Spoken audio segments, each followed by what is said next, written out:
안녕하세요. 저는 김마저 작가라고 하고요. 회화와 설치 작업을 주로 하고 있습니다. 마저라고 하면 사람들이 본명이라고 많이 물어보는데요.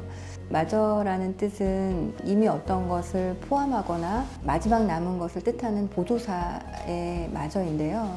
마저라는 이름은 외국말로 번역할 수 없는 순 우리말 조사에서 온 이름이에요. 이 마저라는 이름을 쓰게 된 계기는 제가 20살 때 중반에 우연한 기회에 명상을 하게 되었거든요. 명상을 하다 보니까 어떤 명상의 중심적인 활동이 생각을 이렇게 비워가는 일이었어요. 그래서 이 마저라는 의미가 명상의 어떤 비움과 굉장히 맞아 떨어지는 부분이 있어서 그때부터 이 이름을 작가명으로 사용하고 있습니다. 제 작품을 소개하자면 제 작품은 주로 나무로 제작이 되어 있는데요. 사실 저는 8년 전부터 가구 디자인 하는 일을 겸업하고 있어요. 처음 가구 회사에 들어가서 제가 하는 일은 건축가들을 만나서 건축 공간 안에 가구를 들어가는 일을 했어요. 그 공간 안에 가구를 수백 채를 디자인했는데 이런 가구 회사에서 만드는 가구의 형태들은 붙박이형 가구와 그 다음에 이동식 가구의 두 가지 형태가 있거든요.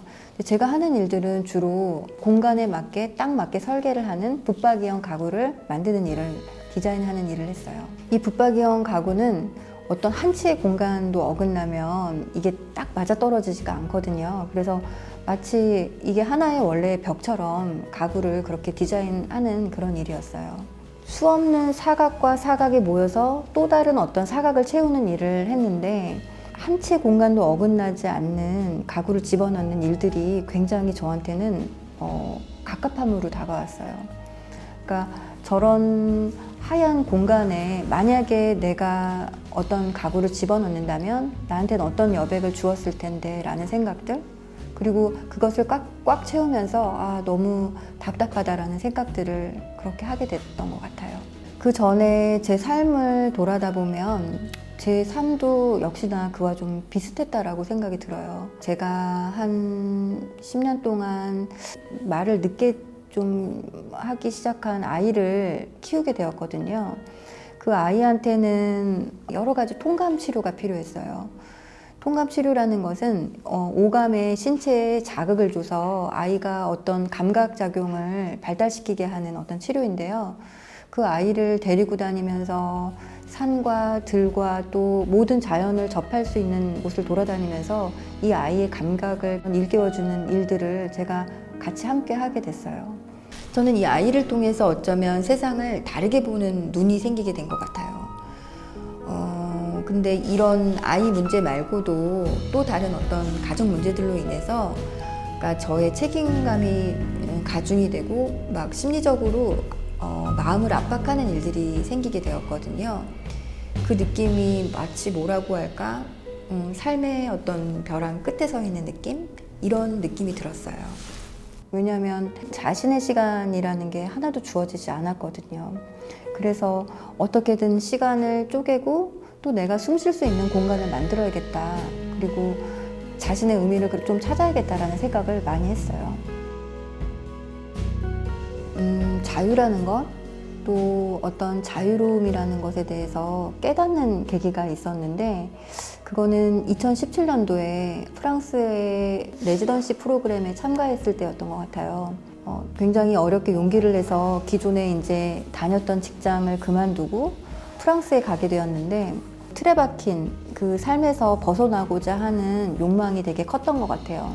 그래서 완전히 다른 환경에서 다른 작업을 해보고 싶었고 또 그런 계기가 될 거라고 생각을 했어요. 제가 머무는 레지던시에는 바로 그 옆에 덧소 농장이 하나 있었는데 우연히 이제 스케치하러 갔다가 그 소들을 보고서 되게 사실 충격을 받은 일이 있었어요. 그 소는 너무 여유롭고 또 정말 유유자적 그 넓은 초원에서 자기의 어떤 자유로움들을 만끽하는 것처럼 굉장히 한가롭게 보였거든요. 나의 삶은 왜 그렇게 절박하고 억압되었을까? 뭐 이런 생각들을 되게 많이 했던 것 같아요. 프리마켓에 가서 우선 되게 오래된 그런 가구들을 싸게 사서 그 윗면을 갈아가지고 그 윗면에다가 어떤 회화도 그리고 그 다음에 어떤 패턴이 들어간 전통적인 문양도 그려가지고 회화 작업과 설치 작업을 병행하는 그런 전시를 하게 되었어요. 이런 계기가 제가 처음으로 어떤 회화가 공간으로 빠져나오게 된 첫 작업이었던 것 같아요. 그렇게 프랑스에 다녀와서 어떤 작업을 하고 싶은지에 대해서 많은 생각을 하게 된 계기가 된 것 같아요. 붙박이형의 가구들을 수없이 디자인하면서 제가 틈틈이 사각에 반대되는 공간을 갖는 그런 작품들을 계속 스케치를 하고 그려놨는데요. 이번 전시된 작품들은 틈틈이 그때 그려놨던 스케치 작업들을 입체로 형상화한 작업들이에요. 제 작업을 보면 여러 가지 되게 좀 생소한 도형들이 보이는데, 이런 도형들은 사실 제가 창조해서 그렸던 도형은 아니에요. 동그라미, 세모, 네모 이런 것들을 굉장히 그냥 나열해 놓고 그 윤곽선을 이렇게 테두리로 그리는 거예요. 그 테두리로 그린 윤곽선을 약간 놀이처럼 자유롭게 움직이면서 새로운 순간을 발견하는 순간, 그걸 가지고서 다시 스케치해서 그거를 형상화한 작업들이에요. 제가 이런 형태들을 무각형이라고 이름을 지었는데요. 보통은 무라는 것이 없다라고 생각을 해서 각형이 없는 도형이라고 생각을 하는데, 제가 말하는 무각형이라는 것은 없음이 아니고 어떤 상태로 고정되어 있지 않는 그런 모습들을 말하는 거거든요. 도형이라는 게 굉장히 추상적이고 어떤 인간의 합리적인 약속에 의해서 만들어진 것인데, 제가 말하는 도형은 다른 이야기를 하고 싶었어요. 제가 이렇게 계속 무각형이라는 형태를 만들어 가면서 그 무각형 안에 또 새로운 공간을 만들어 갔어요. 그것은 부조의 형태로 만들면서 어떤 또 하나의 공간을 만들어 가거나, 이런 작품처럼 가운데 어떤 움푹 파져진 공간을 이렇게 만드는데요. 이런 공간은 굉장히 기능적이진 않지만 어떤 인간의 마음을 한켠에 보관할 수 있는, 위로받을 수 있는 그런 공간을 만들고 싶었던 것 같아요. 그래서 현대인들한테는 오히려 빡빡하게 꽉 채워진 그런 것보다 아주 작지만 그 다음에 자기가 위로가 될 수 있는 그런 하나의 공간쯤이 필요하다고 생각을 했어요. 제가 생각하는 예술이란 일상적 삶의 아주 작은 구멍 같은 공간이라는 생각이 들거든요.